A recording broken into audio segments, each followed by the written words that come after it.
Assalamualaikum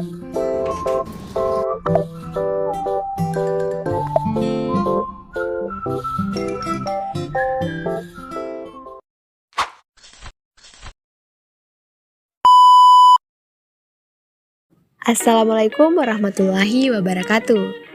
Hai teman-teman semua. Nah, teman-teman, sebagaimana yang kita ketahui bersama bahwa manusia mempunyai sikap alamiah untuk hidup dengan memanfaatkan apa yang telah disediakan oleh alam. Sayangnya, manusia sering melupakan bahwa pemanfaatan keragaman hayati secara tidak bijaksana justru berdampak negatif.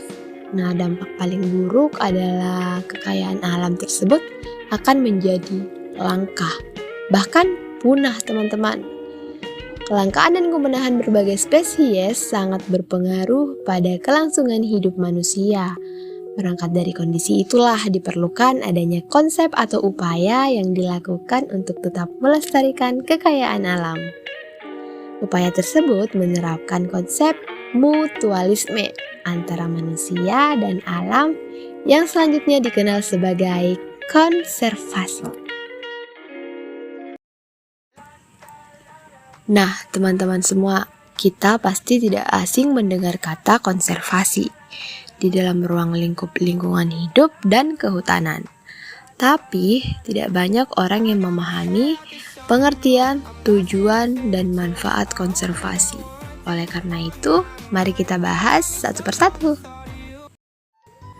Nah, apa sih konservasi itu? Jadi, secara pengertian, konservasi adalah perlindungan, pelestarian, pengelolaan, dan pemulihan alam juga komunitas ekologis secara berkelanjutan untuk mencegahnya hilang.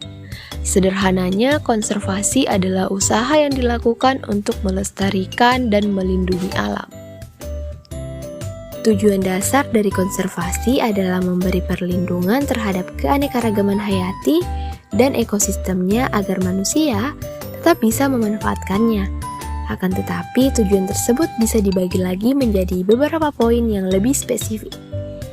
Di bawah ini adalah beberapa tujuan konservasi.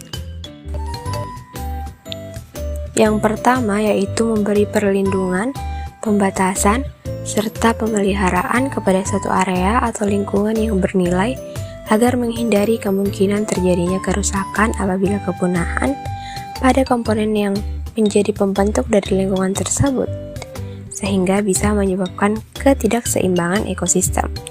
Kemudian yang kedua yaitu menekankan untuk memanfaatkan kembali bangunan atau tempat yang sudah tidak dipergunakan dengan cara memperbarui atau mengembalikan fungsinya seperti semula agar dipakai kembali, sehingga dapat mencegah terjadinya kegiatan pembukaan baru seperti mengalihkan fungsi hutan menjadi non-hutan.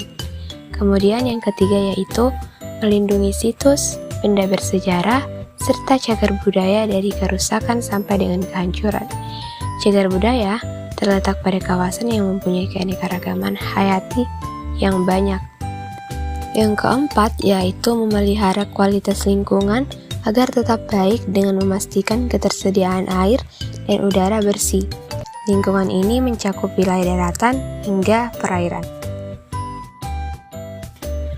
Manfaat dari upaya secara umum dapat dibagi menjadi dua, yaitu manfaat yang dirasakan oleh manusia dan manfaat yang dirasakan oleh komponen dalam kawasan yang dilestarikan keberlangsungannya.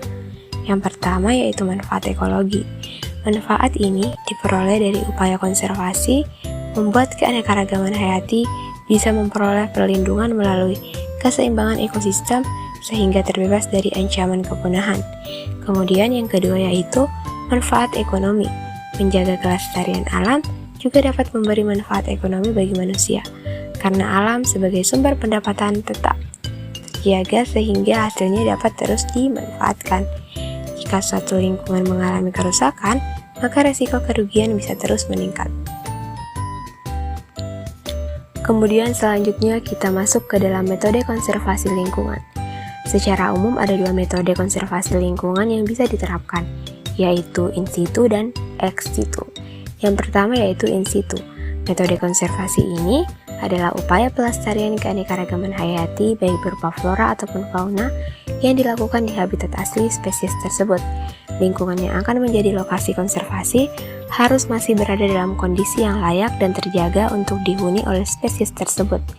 Kawasan yang berfungsi sebagai lokasi konservasi antara lain yaitu Suaka Marga Satwa, Cagar Alam, serta Taman Nasional. Suatu lingkungan ditetapkan sebagai kawasan konservasi agar resiko kerusakan pada habitat tersebut akibat aktivitas tertentu dapat terminimalisir sehingga tidak mengancam kelangsungan hidup flora dan fauna. Selain itu, spesies yang ingin dilestarikan tersebut adalah yang mempunyai karakteristik unik.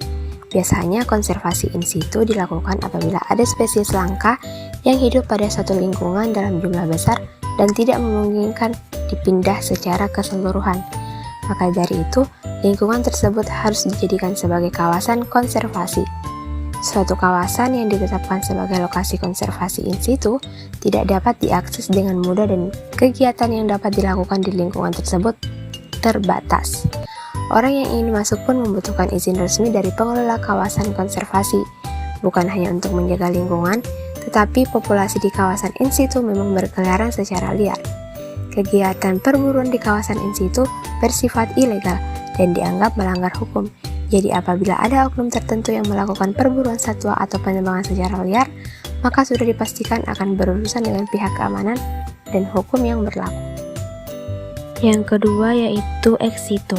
Metode konservasi ex situ adalah upaya pelestarian keanekaragaman hayati yang dilakukan bukan pada habitat aslinya, tetapi pada habitat buatan. Konservasi ex situ menjadi alternatif apabila habitat asli dari suatu spesies sudah rusak, sehingga tidak layak lagi untuk dihuni, dan apabila ingin mengembalikan fungsinya juga butuh waktu yang lama. Syarat membuat habitat buatan untuk spesies yang terancam adalah wilayah habitat aslinya tidak terlalu luas dan populasi spesies tersebut juga tidak besar.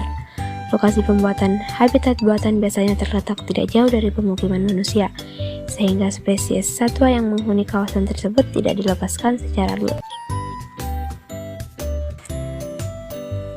Ada beberapa bentuk konservasi alam yang biasa diterapkan di Indonesia. Yang pertama yaitu cagar alam. Cagar alam adalah bagian dari Suaka Alam termasuk juga Suaka Marga Satwa. Kawasan ini adalah salah satu bentuk konservasi yang dilakukan pada habitat asli flora dan fauna yang mempunyai karakteristik sesuai dengan lingkungannya atau bersifat unik. Upaya perlindungan yang diberikan mencangkup perkembangan pada ekosistem alami. Kemudian yang kedua yaitu Suaka Marga Satwa. Sama halnya dengan cagar alam, Suaka Marga Satwa juga ditetapkan apabila suatu kawasan mempunyai keunikan yang khas, misalnya menjadi habitat bagi satwa liar atau ada spesies yang dilindungi hidup di kawasan tersebut. Kawasan ini lebih fokus pada upaya pelestarian satwa. Kemudian yang ketiga yaitu Taman Nasional. Taman Nasional adalah kawasan yang masih mempunyai ekosistem asli dan berfungsi sebagai lokasi pengawetan alam. Wilayah ini merupakan bagian dari kawasan pelestarian alam termasuk jaga hutan konservasi. Luas Taman Nasional harus memenuhi standar untuk melangsungkan proses ekologi. Kemudian yang keempat yaitu Taman Laut. Taman laut ditujukan untuk lokasi perlindungan dan perbaikan pada ekosistem laut, di mana ekosistem tersebut menjadi habitat flora dan fauna langka yang dilindungi, termasuk kegiatan penanaman terumbu karang yang rusak.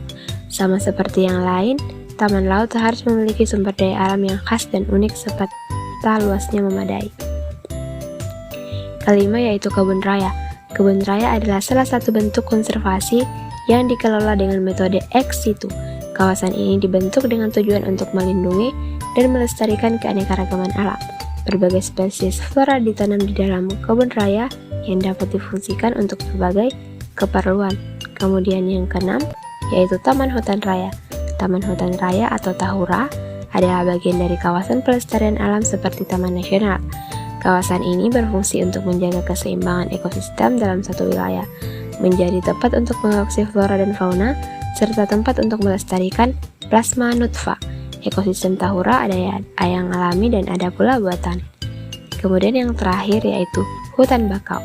Indonesia mempunyai garis pantai yang panjang sehingga dibutuhkan upaya preventif untuk mengatasi akibat dari pasang dan surutnya air laut. Hutan bakau hadir sebagai upaya preventif tersebut yang terletak di atas kawasan air payau atau air tawar.